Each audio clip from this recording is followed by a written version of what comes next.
2022 invasion, the world watched as a colossal Russian armored column, 40 miles long, ground to a halt on its way to Kyiv.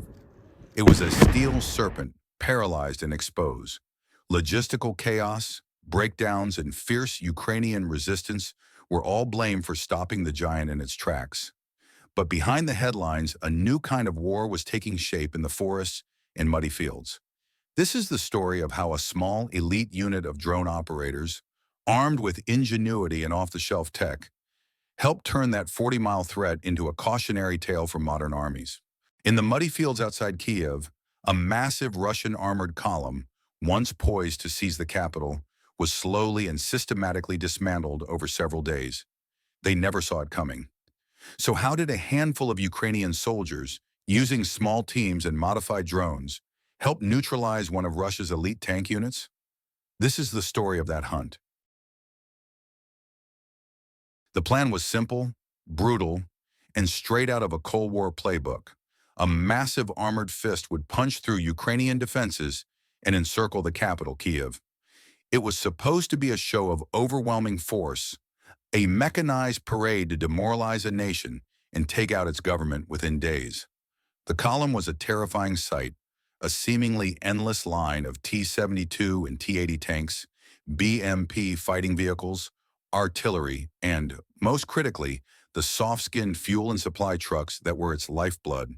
But the plan had a fatal flaw. It didn't account for one of Ukraine's most notorious and unforgiving generals, General Mud, also known as the Rasputitsa. The spring thaw had arrived, turning hard-packed dirt roads and open fields into a quagmire. The heavy tracked vehicles found themselves stuck on narrow, congested asphalt roads, stretching the column out for an astonishing 40 miles. What was supposed to be a spearhead had become a traffic jam. Imagine the scene. Tens of thousands of Russian soldiers, many of them conscripts, just sitting idle. The initial adrenaline of the invasion has faded, replaced by a gnawing mix of boredom, tension, and confusion. Engines are left running, burning precious fuel just to stay warm against the lingering chill. Food is running low.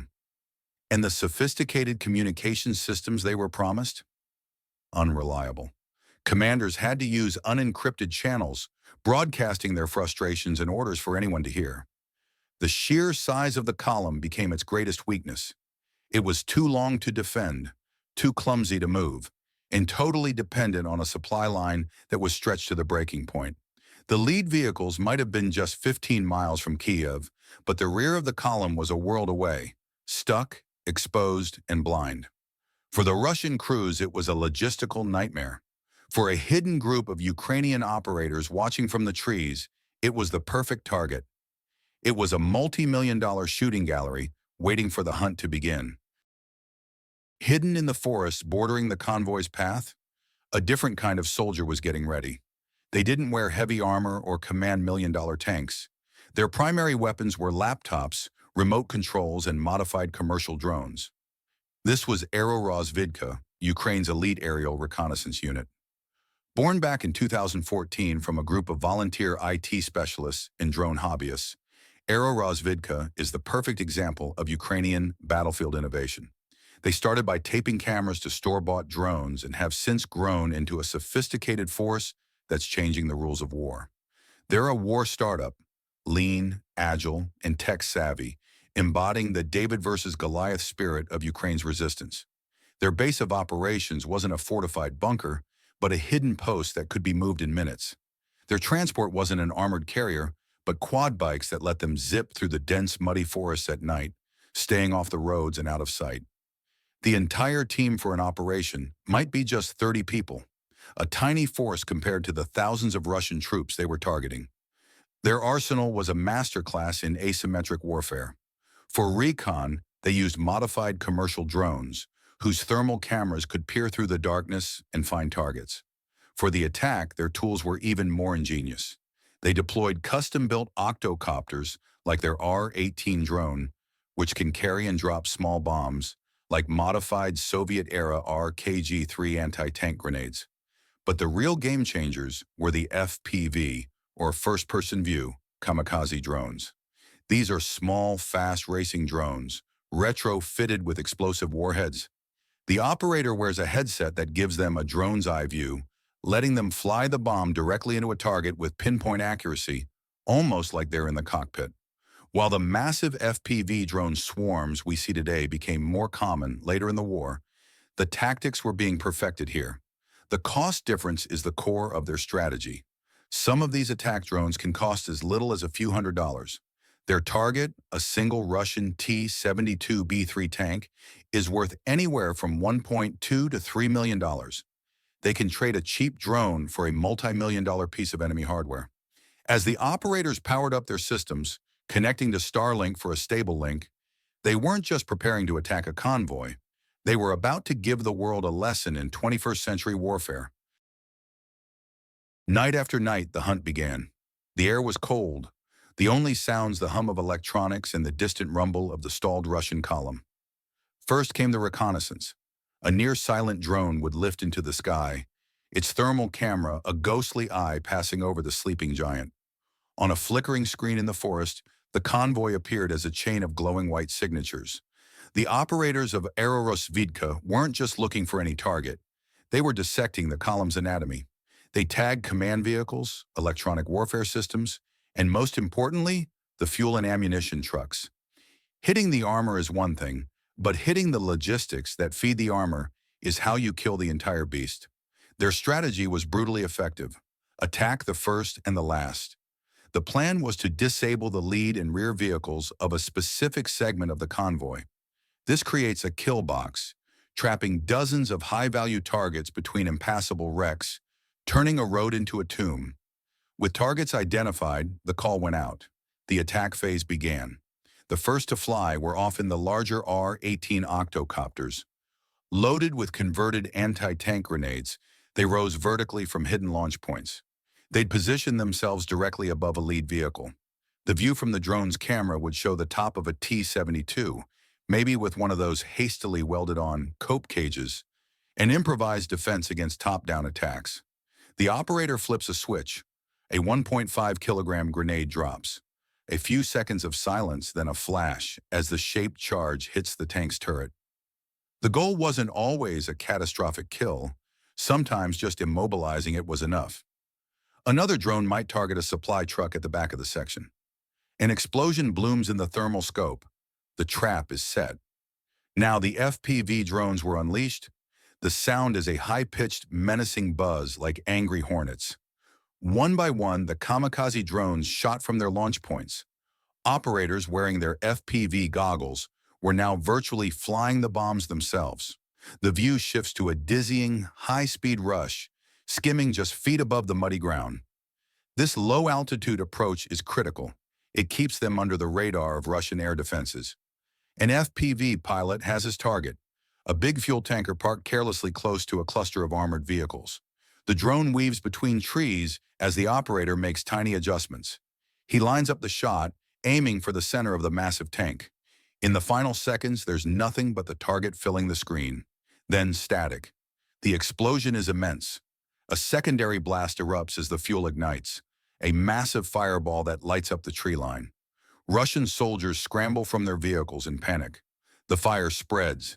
Chaos erupts along the trapped section of the convoy. Soldiers start firing blindly into the dark forest, tracer rounds chasing ghosts. The FPV drones are just too fast, too small, and coming from too many directions at once. Another operator targets an ammo truck. This is high risk, high reward. The drone plunges into the truck's canvas cover. A pause, and then the vehicle simply disintegrates in a cataclysmic detonation. The ammunition cooks off, sending a fountain of sparks and secondary explosions into the air, each one a hammer blow to Russian morale. This process was repeated over several nights, grinding the convoy down. As drone operators sowed chaos from the air, small teams of Ukrainian special forces would often coordinate with them, picking off high-value targets, adding to the confusion and paralysis. The drones provided the perfect overwatch. The psychological effect was devastating. For the Russian soldiers, the attack came from nowhere and everywhere. There was no front line to shoot at, no enemy to charge. There was only the incessant, high-pitched whine of the drones, a sound that signaled death from an invisible enemy. They were being hunted and dismantled, piece by piece. After days of these relentless, small-scale ambushes, the result was a scene of apocalyptic devastation. The forest was quiet again, the buzz of drones replaced by the crackle of burning vehicles. Where a proud armored column had sat just days before, there was now a smoldering junkyard stretching for miles. The attack the first tactic had worked perfectly in multiple locations. Segments of the road were completely blocked by the charred husks of vehicles. In between, a scene of total carnage. T-72 tanks with their turrets blown off, BMPs peeled open like tin cans, and the barely recognizable remains of the supply trucks that had caused chain reactions of destruction. Reconnaissance drones flew slow passes to document the results. The white-hot signatures from the night before were now cooling, dark shapes of ruin. The monetary value was staggering, tens of millions of dollars of military hardware, destroyed by teams using equipment that cost a tiny fraction of that sum. But the real cost to the Russian war machine was far greater. First, the destruction completely halted the advance on this axis.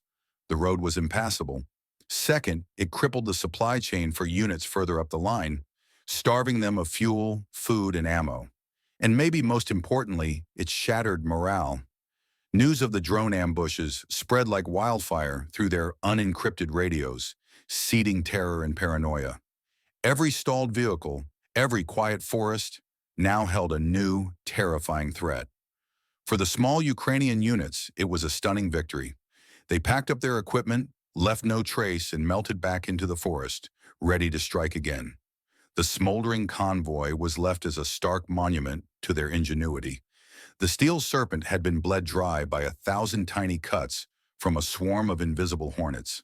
The ambush of the Kyiv convoy wasn't just one successful operation, it was a microcosm of a fundamental shift in warfare. This engagement, and hundreds like it, proved that the battlefield had changed forever. The age of drone war had truly begun. What units like Aerosvidka demonstrated is the power of asymmetric warfare. They proved that a small, agile, and tech-savvy force can challenge a larger, heavily armored opponent. The brutal math became clear. A $500 FPV drone could neutralize a multi-million-dollar tank. This revolutionary cost-exchange ratio has forced every military in the world to rethink its tactics and equipment. The conflict has become a real-time laboratory for innovation, compressing years of technological development into months. Ukraine has since established a vast network of manufacturers and has set an ambitious national goal of producing over 1 million FPV drones a year, creating a drone wall as a cornerstone of its defense. In response, Russia has been forced to adapt, creating a constant, evolving arms race between drone and anti-drone tech. The events in the muddy fields near Kyiv were more than just a battle. They were a declaration that the traditional titans of the battlefield, the tank and the armored column, are no longer invincible. Their dominance is now contested by an enemy that is small, cheap, and sees everything. The lone soldier with a remote control has become as deadly as a tank commander. This is the new reality of war, written in the burning wreckage of a Russian convoy. If you want to see more in-depth analysis of the tactics and technology shaping the future of warfare, make sure to subscribe and hit the notification bell. Your support helps us continue to bring you these frontline reports. Thank you for watching BattleLine.